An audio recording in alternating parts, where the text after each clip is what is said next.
Hello दोस्तों। तो digital marketing की सीरीज में हम अभी डिस्कस कर रहे हैं मार्केटिंग फंडामेंटल्स। ये कंप्लीट सीरीज चलती हुई आ रही है। जिन लोगों ने भी पहले के वीडियो नहीं देखे वो फॉलो करें, फर्स्ट एंड सेकंड पार्ट इसका देखें एंड थर्ड पार्ट पे जगह ना गए। अब क्या होता है जब डिजिटल मार्केटिंग आप करते हो तो देखो सबसे जरूरी चीज जो होती है वो फिर से अगेन फंडामेंटल चाहिए, क्योंकि स्ट्रेटेजिक अप्रोच जितनी ज्यादा आपकी अच्छी रहेगी उतने ही बेटर आप रिजल्ट्स दे पाते हो। अब जब हम रिजल्ट्स की बात करते हैं तो ऐसा होता है बिजनेसेस में कि कभी कभी बिजनेस करने से पहले उसकी कमियों को या उसकी स्ट्रेंथ को या मार्केट में क्या बिहेवियर उसका हो सकता है इन सबको जानना बहुत ज्यादा जरूरी है। तो इसीलिए एक एनालिसिस होता है जो आपको इन सब में हेल्प करता है, उसका नाम है शॉर्ट एनालिसिस। तो आ जाओ शॉर्ट एनालिसिस को अपन समझते हैं। ठीक है। तो यहाँ पे आने के बाद जैसे जब मैं बात कर रहा हूँ शॉर्ट एनालिसिस की तो इसकी फुल फॉर्म पहले तो SWOT। ठीक है, शॉर्ट। अब शॉर्ट एनालिसिस का मतलब क्या होता है? बहुत सिंपल मतलब है। एस का मतलब होता है स्ट्रेंथ, राइट। तो हर बिजनेस की कोई ना कोई अपनी स्ट्रेंथ होती है। ठीक है। तो अपन यहाँ पे जानते हैं कि बिजनेस की स्ट्रेंथ कैसे डिफाइन करते हैं। अब जो शॉर्ट एनालिसिस जो है ना, ये किसी बिजनेस के अंदर भी हो सकता है, ये किसी टीम के अंदर भी हो सकता है, ये किसी पर्टिकुलर सर्विस के रिगार्डिंग आप करना चाहते हो तो उसके अंदर भी हो सकता है। तो शॉर्ट एनालिसिस बहुत सारी चीजों के लिए हो सकता है and it's really nice strategy to have. ये बहुत सारा हेल्प करता है आपको अपने बिजनेस को और अपने मॉडल को समझने में, राइट। अब जैसे मान लो मैं अपने कोर्स की बात करता हूँ, मैं अपने प्रोडक्ट की बात करता हूँ, अपने सर्विस की बात करता हूँ, तो मेरा जो काम है वो डिजिटल मार्केटिंग पढ़ाना है या digital marketing services provide market में करना है। भाई एजेंसी है तो उसका ऐसा काम है। तो मेरे को सोचना पड़ेगा कि मेरे बिजनेस का स्ट्रेंथ क्या है, राइट। अब मैं सोचता हूँ चलो एक बार कोर्स करता हूँ, तो मेरे बिजनेस का जो स्ट्रेंथ है तो मैं सोचता हूँ कि ट्रेनर। ठीक है। क्योंकि मोस्टली मॉड्यूल मैं ही पढ़ाता हूँ और मैं इतने टाइम हो गया पढ़ाते हुए अच्छे से उस चीज को एक्सप्लेन कर रहा हूँ। लोग उस चीज को समझ पाते हैं कि मैं क्या एग्जाम्पल दे रहा हूँ, और जो बच्चे पढ़ते हैं उनका प्लेसमेंट हो रहे हैं, वो अपना लाइफ में आगे कुछ कर रहे हैं एक सर्टेन टाइम के बाद। तो इसका मतलब मेरे को पता है कि ये मेरे कोर्स की स्ट्रेंथ है, राइट। पीस अभी इस पर्टिकुलर टाइम पे मैंने बहुत ज्यादा पीस अपने कोर्स का रखा नहीं हुआ है, तो मेरे को पता है कि वो मार्केट वैल्यू से थोड़ी कम है, और जो क्वालिटी है, प्रोडक्ट की क्वालिटी है वो मार्केट वैल्यू से ज्यादा है, राइट। तो पीस भी मेरा एक स्ट्रेंथ है, राइट। टाइम, क्योंकि मैं मल्टीपल बैचेस चलाता हूँ, तो ऑनलाइन भी पढ़ाता हूँ, ऑफलाइन भी पढ़ाता हूँ, तो फ्लेक्सिबल टाइमिंग्स एंड बहुत मॉड्यूल्स है, तो ये भी मेरे लिए एक स्ट्रेंथ है। तो ये हो गए मेरे कोर्स की स्ट्रेंथ। या फिर प्लेसमेंट, राइट, बच्चों की जॉब वगैरह लगना, तो ये सब हो गया आपका स्ट्रेंथ, राइट। अब मैं बात कर लेता हूँ वीकनेस की, राइट।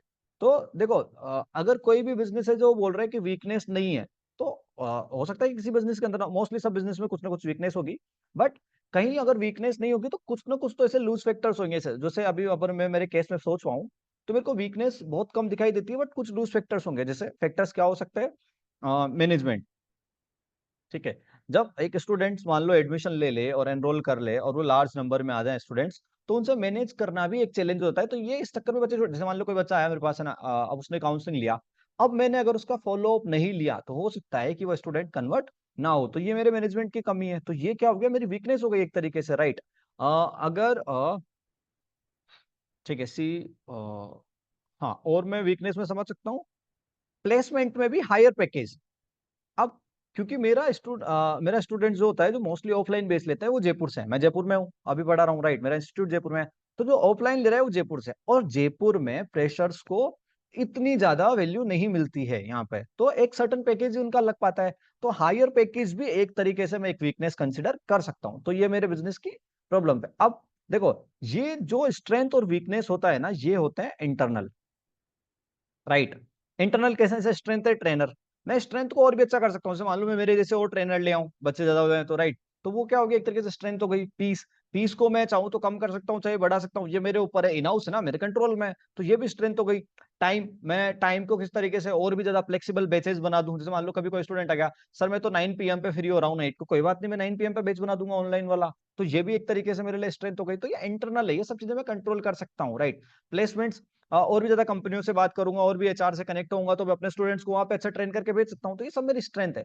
तो ये इंटरनल पार्ट है मेरा। वीकनेस, वीकनेस भी मेरा इंटरनल पार्ट है। कैसे? जैसे मैनेजमेंट है, अगर मैं अपने मैनेजमेंट में एक दो और सेल्स पर्सन ले आऊं या बिजनेस डेवलपमेंट एग्जीक्यूटिव ले आऊं जिनका काम फॉलो अप लेना है, बच्चों को रेगुलर कोर्स के बारे में बताना है, मॉड्यूल्स के बारे में बताना है, या कुल मिला के ORM अच्छा करना है, राइट।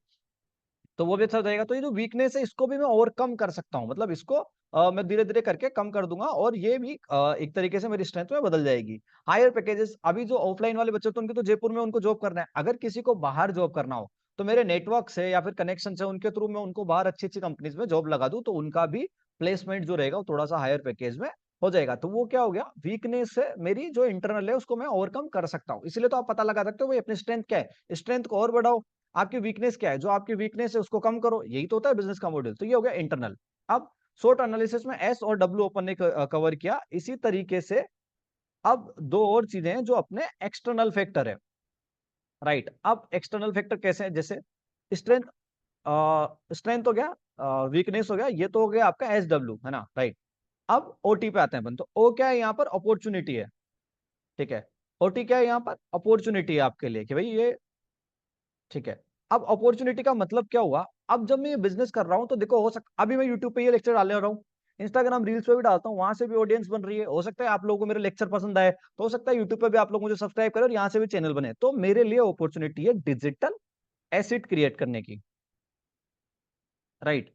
तो ये क्या हो गया, ये मेरे लिए एक अपॉर्चुनिटी हो गई कि मेरे डिजिटल एसेट क्रिएट हो रहे हैं, और हो सकता है इन फ्यूचर पैसिव इनकम भी इससे स्टार्ट हो जाए, राइट। तो ये हो गया एक तरीके से, है ना। और क्या अपॉर्चुनिटी है, हो सकता है मैं मार्केट में नए कोर्स के वेरिएबल लॉन्च कर दूं, न्यू कोर्स, राइट। तो वो भी मेरे लिए अपॉर्चुनिटी है। आपने कुछ लोग का ऐसा देखा होगा कि हमसे ये कोर्स खरीदे 299 599 वगैरह का, डिजिटल एसेट बना के वो भी बेचते हैं, राइट, मतलब प्रोडक्ट, डिजिटल प्रोडक्ट। तो वो भी एक अपॉर्चुनिटी है। तो मेरे लिए मार्केट में बहुत सारी अपॉर्चुनिटी भी है। अब ये एक्सटर्नल फैक्टर है, इसका मुझे नहीं पता है, हो सकता है कोई लाइन आपको पसंद आ जाए जिसकी वजह से कंटेंट वायरल हो जाए, हो सकता है मेरे को ऑनलाइन बच्चे अगर देखकर और भी उनको सीखना है और उनको इंटरेस्टिंग लगता है, या लगता है कि जेन्युइन टीचर है, ऑनेस्ट टीचर है, तो वो हो सकता है कि मेरे से और भी इंक्वायरी करने लग जाए। तो मेरे ऑफलाइन बेच की स्ट्रेंथ जहां पर अभी 30 20 होती है, वही 50 होने लग जाए, राइट। तो वो भी तो अपॉर्चुनिटी है ना, जो मेरे कंट्रोल में नहीं है, ये एक्सटर्नल फैक्टर है, इफ हो सकता है ऐसा, राइट। एंड फिर लास्ट लास्ट में थ्रेड्स। अब थ्रेड्स क्या होते हैं, देखो एक बिजनेस जब उतरता है तो उसका कंपटीशन भी होता है मार्केट में, राइट। तो सोचो मैं जैसे कर रहा हूं तो मेरे ही कंपटीशन देखकर वो भी सेम चीजें करने लग जाए। हो सकता है जैसे मैंने एक 21 डेज का कोर्स निकाल रखा है, हो सकता है कोई और भी करने लग जाए और उसको उसी कम प्राइस से निकाल दे, राइट। हालांकि क्या वो क्वालिटी देंगे वो तो बात की बात है, लेकिन पहले तो मार्केटिंग करेंगे ना, राइट। अगर वो मार्केटिंग अच्छा मेरे से बेहतर कर देते हैं तो हो सकता है कि जो बच्चे जो स्ट्रेंथ मेरी थी वो उनके पास चले जाएं। तो वो क्या हो गया, मेरे बिजनेस को थ्रेट हो गया। तो अननोन फैक्टर होते हैं जो आपके बिजनेस को इस तरीके से थ्रेट भी देते हैं, राइट। तो अलग अलग अपॉर्चुनिटी आपको मिलेगी और अलग अलग थ्रेट्स भी आपको मिलेंगे। अब इनसे बस एक ही चीज क्या सकते हैं, इनसे सीखो और इन पे काम करो।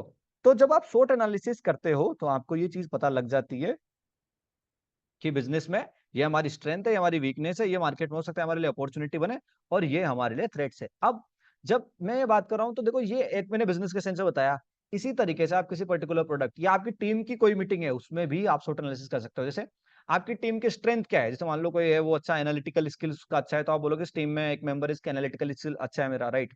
तो इसी तरीके से आप पर्टिकुलर ये पता कर सकते हो कि कौन से टीम मेंबर का स्ट्रेंथ अच्छा है या आपकी टीम की क्या स्ट्रेंथ है, राइट। हर टीम में कोई ना कोई वीकनेस भी हो सकती है, तो उन वीकनेस को पता करके उस पर काम किया जा सकता है, मतलब उनको और भी अच्छा किया जा सकता है ना, कि वो वीकनेस ना रहे और धीरे धीरे हम वीकनेस को ओवरकम करके स्ट्रेंथ की तरफ अपन चल दें। तो वो चीजें होती है, वो सब करने से क्या अपॉर्चुनिटी बनती है, राइट। जैसे आपने किसी वेबसाइट का एसईओ किया, टारगेटेड कीवर्ड्स कुछ और थे और हो सकता है किसी और कीवर्ड पे रैंकिंग आने लग गई, अब उसमें भी तो काम किया जा सकता है, तो वो भी अपॉर्चुनिटी हो गई, राइट।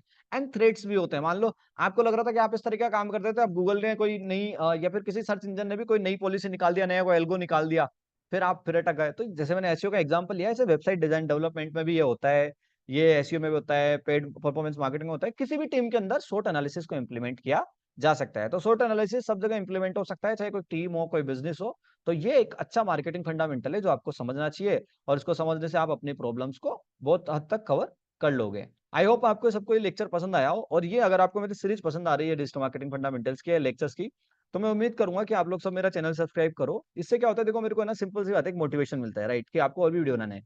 क्योंकि पैसा तो एक फिर भी सेकेंडरी कंसर्न हो गया, पहला कंसर्न हो गया स्ट्रेंथ का, ऑडियंस का।